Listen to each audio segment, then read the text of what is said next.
안녕하십니까. 오늘은 PF에 대해서 얘기를 좀 해보겠습니다.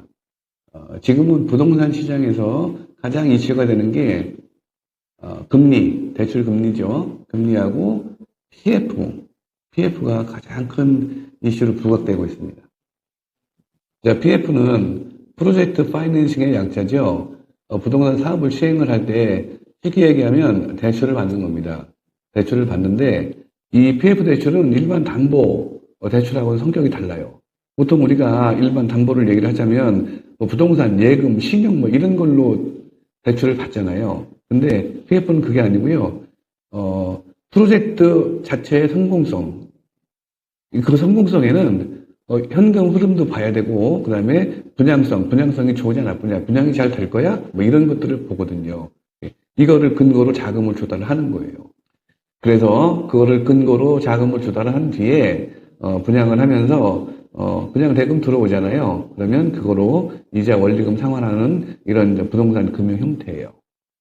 조금 성격이 다르죠. 우리가 하고 있는 일 안에서 가장 쉽게 PF를 설명을 하자면 대출을 받아서 토지 대금을 갚는 거예요. 일단은 토지를 계약을 합니다. 그 다음에는 중도금, 잔금을 줘야 되잖아요. 이때 자금이 되게 많이 필요하지 않습니까? 몇백, 몇천억씩 들어가잖아요. 이거를 자기 돈으로 할 수는 없어요. 그러니까 이때 PF를 일으킨다라고 얘기를 해요. PF를 일으켜서 대출을 받아서 토지 대금을 갚는 겁니다. 자, 이제 부동산 개발 흐름을 한번 보겠습니다. 부동산 개발 흐름을 보면 그 안에 PF가 들어가 있거든요. 같이 보시면서 일단은 대략적인 것만 한번 쉽게 훑어볼게요. 자, 첫 번째 사업 단계에서는 토지를 매입해야 되겠죠. 토지를 매입하고 그 다음에 인허가를 받습니다. 인허가를 받는 다음에 착공에 들어가고 착공에 들어가면 분양을 하고 분양을 하면 준공을 하겠죠. 이 과정에서 맨 처음에 분양을 하면서 계약을 하잖아요. 그래서 계약금을 받고 그 다음에 중도금 때가 되면 차례차례 중도금을 받고 그리고 마지막에 준공을 하게 되면 그때 가서 잔금을 하지 않습니까? 이렇게 마무리 하잖아요. 그렇죠? 중간중간에 들어오는 분양 대금들을 가지고 PF 대출 받으면 갚아야 되잖아요. 그죠? 그러니까 이거를 갚아주는 겁니다. 이 아래는 자금 흐름이에요. 이 사업을 진행할 때 어느 시점에서 자금이 어떻게 투입이 되고 그 자금은 어떻게 회수가 되느냐, 그래서 사업이 원만하게 진행이 되느냐, 이걸 얘기를 하는 겁니다. 일단은 인허가 리스크를 좀 줄여주기 위해서 에쿼티가 있어야 돼요. 최소한 자기 자본이 얼마나 있어야 된다. 근데 보통은 20%를 요구를 하거든요. 20%보다 지금은 훨씬 더 많이 요구합니다. 30%를 넘어서서 40%까지 요구를 하는데도 되게 많아요. 그러면 좀 힘들겠죠. 그래서 쉽게 시행을 하지를 못해요. 지금 상황이 그래요. 금리가 높잖아요. 대출 금리가 너무 높으니까 웬만하면 하겠는데 어느 정도면, 근데 이거는 쉽게 달려들 수가 없어요. 그래서 사업을 일단 포기 혹은 잠정 보류하는 그런 현장들이 많이 늘어나고 있는 이유입니다. 자, 일단은 맨 처음에 이 사업을 시작할 때는 에쿼티, 자기 자본이 있어야 돼요. 최소한 20%, 지금은 40%까지도 요구한다고 그랬죠.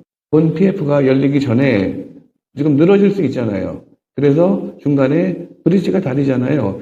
다시 대출을 받아서 토지 매입 비용을 갚아주는 겁니다. 일부를. 그래서 브릿지론이라고 해요. 근데 이 브릿지론은 성격상 대출 금리가 어마어마합니다. 그래서 이렇게 브릿지를 태우면, 이걸 브릿지 태웠다고 그러거든요. 이렇게 브릿지를 태우면 이 사업은 반드시 성공을 해야 되는 거예요. 안 그러면 원금의 이자 부담이 엄청나게 크거든요. 그래서 브릿지론을 태워주면 대부분 사업은 그대로 갑니다. 근데 브릿지론을 태웠음에도 불구하고 사업이 닫히는 경우도 꽤나 많습니다. 그래서 이런 사업을 할 때 들어가는 자금이 크게 보면 에쿼티, 브릿지론, PF 이렇게 보시면 돼요. 근데 브릿지론은 쓸 때도 있고 안 쓸 때도 있죠.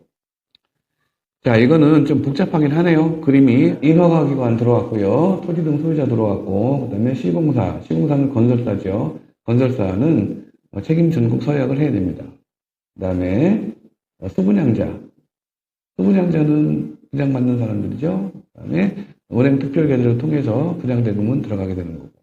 그리고 오른쪽 위에 보시면 신탁회사 있습니다. 부동산 수탁 및 수익증권 발행 이렇게 되어 있어요. 그리고 그 아래 금융기관, 대주라고 써 있네요. 여기에서 PF 대출을 해주는 거예요. 그 다음에 이 중간에 이 과정들이 동시다발적으로 막 일어나는 경우가 많아요. 1, 2, 3, 4, 5, 6, 7, 8 이렇게 순서는 정해놨지만 이게 동시에 혹은 이전에 그 번호 순서 이전에 발생하는 경우도 되게 많습니다. 그래서 이거는 일괄적으로 설명을 하기에는 좀 문제는 있어요.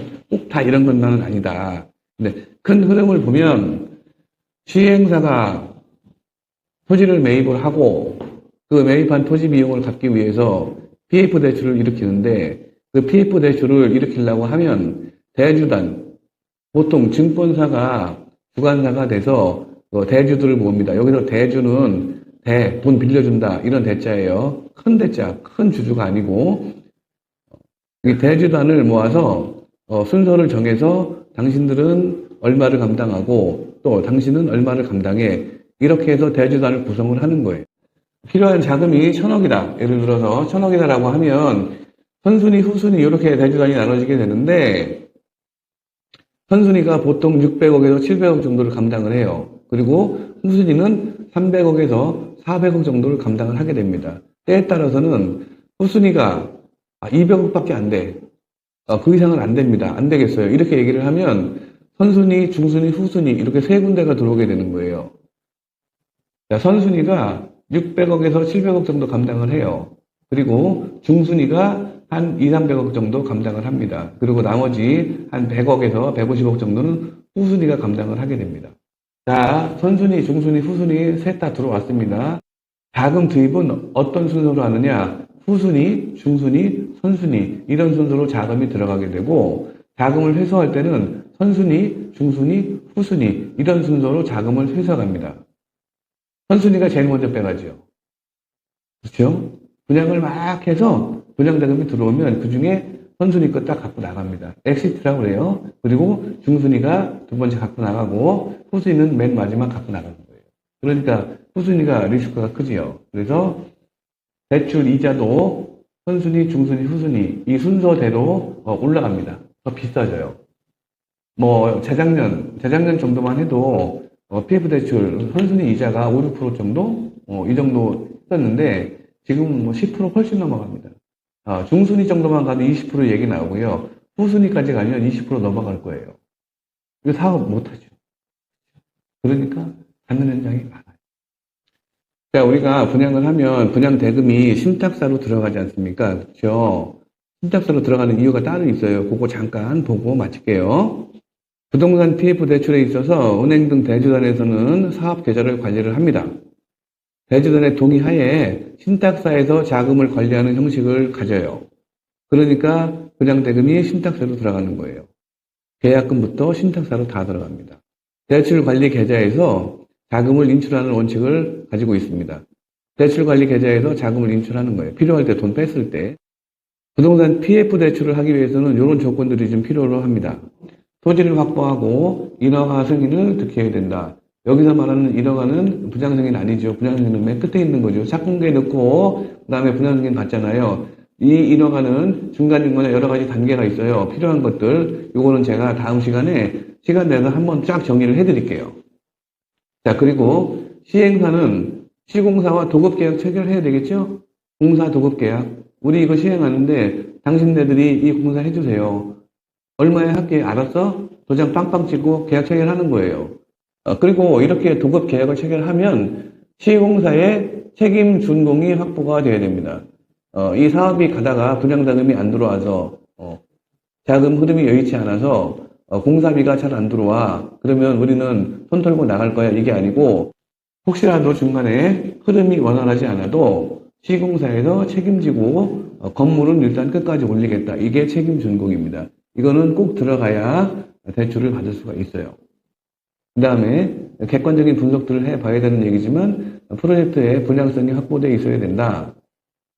그리고 자기자본, 에코티는 한 20%가 확보가 돼야 된다. 전체 건축자금 중에서 자기자본 20% 이상을 확보를 해야 금융권에서 건축자금을 요청할 수 있다. 에코티 대출도 가능하다. 이렇게 돼 있죠. 근데 지금은 20% 넘는다 그랬죠. 어지간하면 30%, 40%까지 요구하는 데가 꽤 많아요. 자기자본 40% 들여서 그 큰 사업 누가 하려고 하겠습니까? 더군다나 대출 이자도 엄청나게 비싼데. 그러니까 사업 접고, 사업 연기하고, 이러는 거예요. 차주의 소득 및 신용 정보 파악도 하게 됩니다. 당연한 얘기죠. 그리고 건설사의 시공 능력도 파악을 해서 종합적으로 판단을 해서 PF 대출을 일으켜 주는 겁니다.